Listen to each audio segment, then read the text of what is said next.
Cordial saludo, queridos amigos de ingeniería. Sean todos bienvenidos a una entrega más de las videoayudas para el tiempo de cuarentena. El día de hoy vamos a analizar el uso de los multímetros convencionales.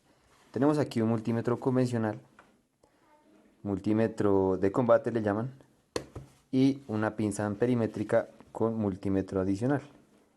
Bien, empecemos con el multímetro. ¿Qué funcionalidades tiene? 1. Medir voltaje de corriente alterna, ¿sí? Acá. Como cualquier instrumento de medida, tiene un rango y una precisión que se ve afectada según la escala. Aquí estamos midiendo para alto voltaje a 750 voltios máximo y aquí a 200 voltios RMS. Tenemos la escala de medición de corriente, que este multímetro únicamente la trae para corriente en DC. En cambio, este multímetro, gracias a la pinza amperimétrica, sí puedo medir corriente en AC. Bien, al igual que en el voltaje, tengo una escala que va de 2000 microamperios hasta 10 amperios. Todo depende de el fusible, que es un fusible por acá en las entradas. No puedo enfocarlo. Bueno, en las entradas me dice que tengo un fusible de 10 amperios, máximo 10 segundos, cada 15 minutos. O sea, es mejor no trabajar cerca de ese amperaje porque puedo dañar el fusible del amperímetro. Para este multímetro de combate no importa mucho que dañemos el fusible, pero por ejemplo para un fusible Fluke, que es más costoso y más preciso, sí es muy importante que tengan en cuenta no salirse de la escala de corriente. Que tengo además una medición de temperatura, ¿sí? Tengo medición de continuidad acá, que en este caso para este multímetro ya está dañada. La escala de resistencia, que va de 200 ohmios hasta 2000 kiloohmios, es decir, hasta 2 megaohmios. Y la escala de voltaje en DC, que va desde 200 milivoltios hasta 1000 voltios. Bien, ahora, este que me parece más versátil es un multímetro que contiene. Tiene medición de corriente en corriente alterna, únicamente desde 20 amperios hasta 200 amperios. Medición de voltaje de corriente alterna desde 600 voltios, perdón, con un rango de hasta 600 voltios máximo. Bien, y lo mismo para voltaje en DC con un rango de hasta 600 voltios. El data hold es algo que me sirve para tomar una medida y dejarla congelada en la pantalla. Medición de corriente de hasta 20 kiloohmios, perdón, de resistencia de hasta 20 kiloohmios y el medidor de continuidad, que en este caso no está dañado. Ya les explico cómo funciona cada una de estas cosas y lo más importante, las terminales. Bien, para este multímetro tengo un punto común acá y esta sería lo que llamamos mi punta o mi terminal de prueba, ¿sí? Común, y tengo un punto de medición de voltaje o de corriente, ¿sí? Aquí voltaje, muy importante, acá está el terminal, y si quiero medir corriente yo no puedo dejar esto acá porque daño el multímetro, así que lo coloco acá en este punto y ahí puedo medir corriente. Bien, y normal, por ejemplo en este circuito que veo acá, si yo quisiera medir la corriente del circuito, tendría que abrir el circuito, ¿sí? Pero bueno, vamos a hablarlo para el voltaje. Si yo quisiera medir el voltaje, colocaría esto en voltaje de AC y pondría una punta aquí, que sería mi punto común, y la otra acá, más o menos aquí, algo así, ¿sí? Y así tendría mi medición. Bien, vamos a hacer algunas mediciones para representar este circuito. Que tengo una fuente de corriente alterna regulada, es decir, 110 seguros que tengo gracias a un regulador de voltaje, y dos resistencias de potencia de 10 vatios y 560 ohmios. Bien, vamos a realizar las mediciones de corriente y de voltaje para el circuito. Bien, entonces tenemos nuestro circuito armado, este que está acá. Aquí tengo mi fuente, mi terminal positiva y negativa, y tengo aquí la conexión de las resistencias. Bien, más adelante subiré algún video del manejo de la protobar. Y tengo aquí mis resistencias de potencia de 10 vatios 560 ohmios. Bueno, la potencia que disipa cada resistencia va a ser de 5.38 vatios y la corriente total del circuito de 10, perdón, ¿de cuánto? La corriente de 98 miliamperios, ¿sí? Bien, entonces vamos a encender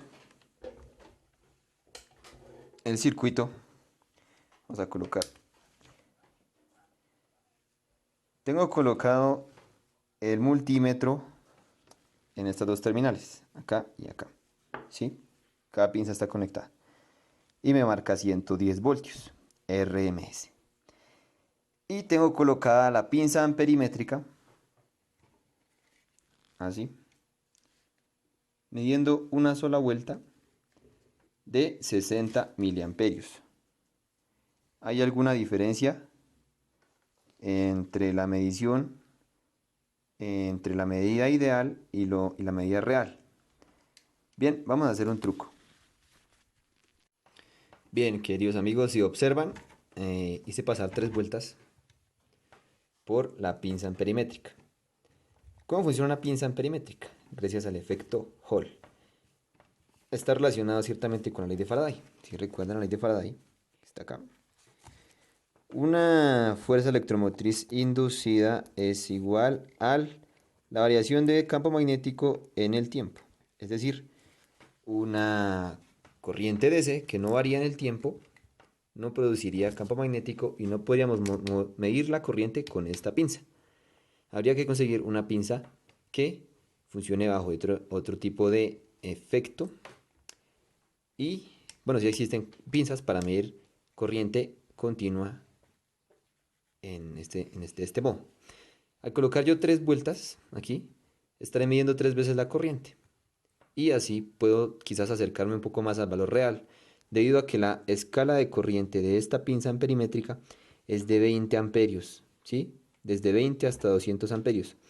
Es decir, la medición que yo haga muy por debajo de este valor es dudosa.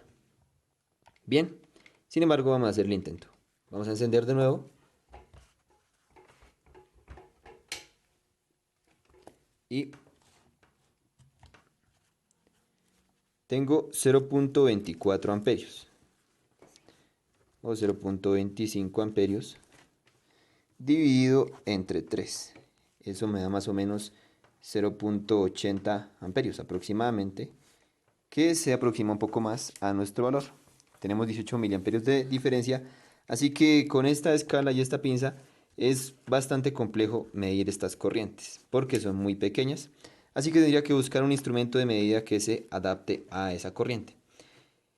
Bien, pues como este es mi material de defensa, digámoslo así, para poder hacer algunos trabajos a los que me dedico, no tengo aún un material certificado para realizar trabajos más complejos, así que me toca conformarme pues con lo que hay.